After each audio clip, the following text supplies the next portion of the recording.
Keriuhan demo dan protes sepertinya masih akan terjadi di akhir tahun 2025 terhadap pemerintahan Prabowo dan Gibran. Rupanya ini didalangi oleh pihak ini.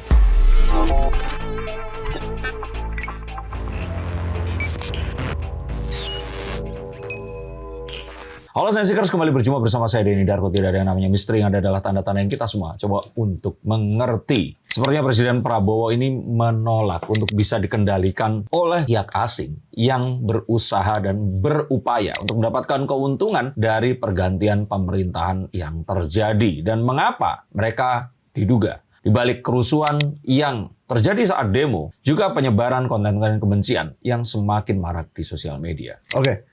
Salah satu peneliti keamanan internasional Zero9 Strategic Center, Ulta Levenia, sempat juga berbicara tentang adanya proksi asing, bukan asing, barat, yang memang dari tahun ke tahun itu ada di Indonesia dan memang sempat juga berperan besar di Indonesia, termasuk di masa penggulingan Soekarno. Karena Soekarno terlalu mesra dengan China saat itu. Nah sekarang nampaknya Pak Presiden Prabowo juga melakukan langkah seperti gabung dengan BRICS dan menunjukkan kemesraan dengan China dan Rusia.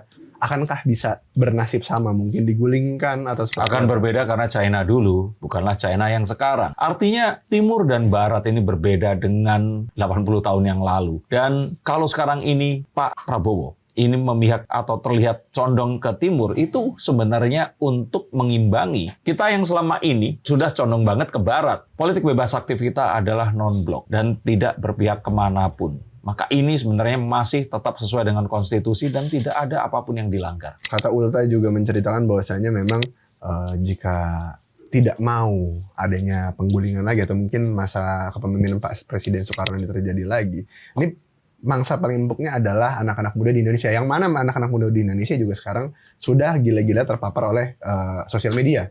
Sosial media sih nggak masalah, tapi kalau hoax dan kebencian atau DFK, ini harus segera dirukyah mereka ini tadi.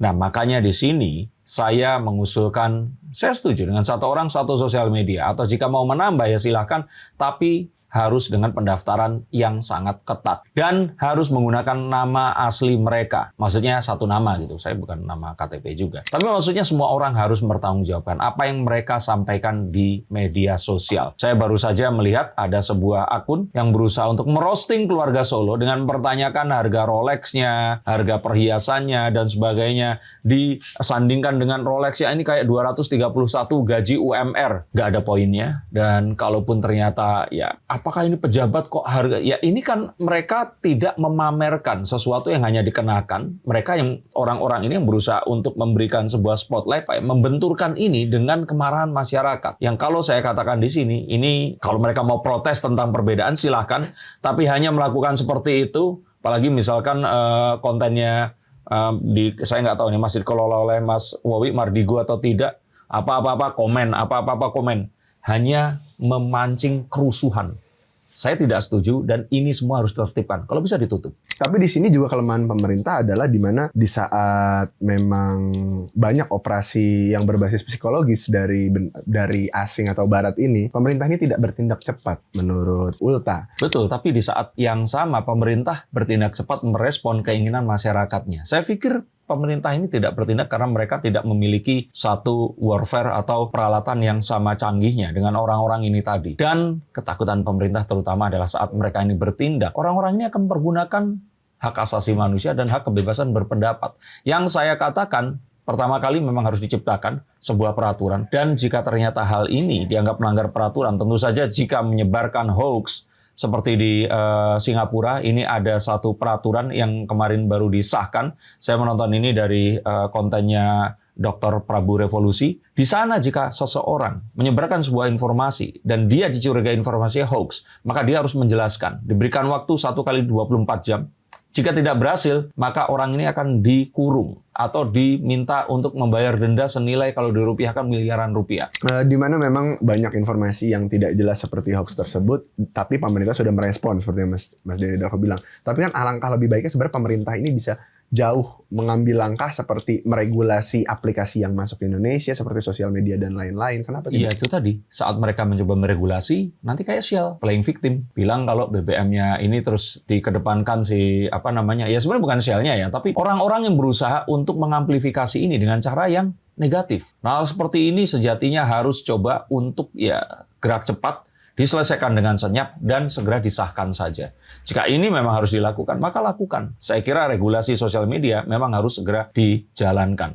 Masyarakat Indonesia ini sudah memiliki dosis yang melebihi masyarakat internasional. Jika masyarakat internasional ini rata-ratanya orang itu mengkonsumsi sosial media selama 6 jam, maka Indonesia ini itu 7 jam. Nah ini juga menurut, saya lupa nama orang, Ulta, bahwasanya memang sekarang ini kenapa banyak proksi asing atau mungkin lebih ke arahnya proksi barat mulai mencoba untuk masuk ke Indonesia kembali atau mungkin mencoba menggulingkan, mengacak-acak informasi ada di Indonesia. Karena memang posisi Indonesia di ekonomi global ini berada di posisi yang serba salah lah bahasanya.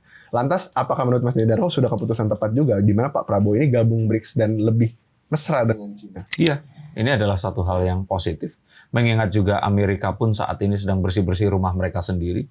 Maka apapun aksi mereka keluar negeri ini, bahkan saya pikir Amerika sekarang ini seperti diisolasi. Saat 90% anggota PBB ini menyetujui pengakuan terhadap Palestina, maka Amerika melakukan veto dan mencoba untuk menganulir itu tadi. Maka kita tahu bahwa Amerika pun sudah ditinggalkan oleh sekutunya, dan upaya-upaya untuk cara mereka menertibkan dunia ini tadi rupanya harus coba untuk di-assessment juga di era yang sekarang, karena cara-cara yang seperti dahulu ini tidak bisa dilakukan kembali. Oke, banyaknya intelijen asing yang mencoba menyebarkan disinformasi, fitnah, dan kebencian di Indonesia. Apakah juga menurut Mas Dedarko ini bagian dari kita tuh sebenarnya kelolosan?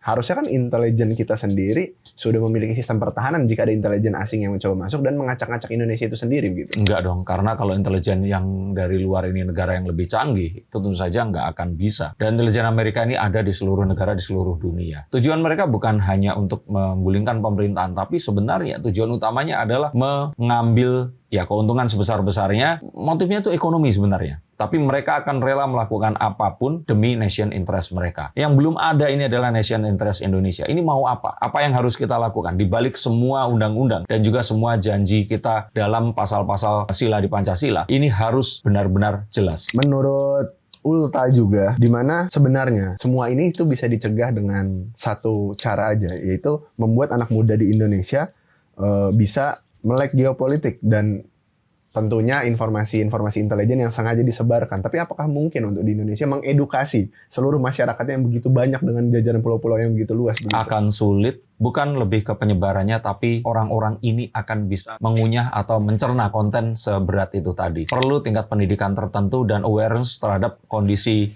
geopolitik secara global terlebih dahulu. Mereka ini bahkan tidak memahami bahwa apa yang terjadi pada diri kita ini dipengaruhi oleh keputusan politik kepala negara di negara yang lain. Maka hal seperti ini memang akan jadi edukasi dan butuh waktu yang lama. Tetapi regulasi sosial media ini harus segera dicanangkan. Berangkat dari situ, kita baru akan bisa melakukan edukasi yang seharusnya. Tapi kembali, kita semua tetap harus melek. Karena hanya kitalah yang akan bisa menjaga diri kita dan orang-orang yang ada di sekitar kita. Orang-orang asing ini akan selalu berupaya untuk mengambil apa yang kita miliki. Bahkan jika perlu, bukan hanya dengan gratis, tapi bahkan kita harus ikut membayar semua proses itu tadi. Loh, kok tidak adil? Bukankah itu cara dunia bekerja? Terima kasih, sampai jumpa, dan salam.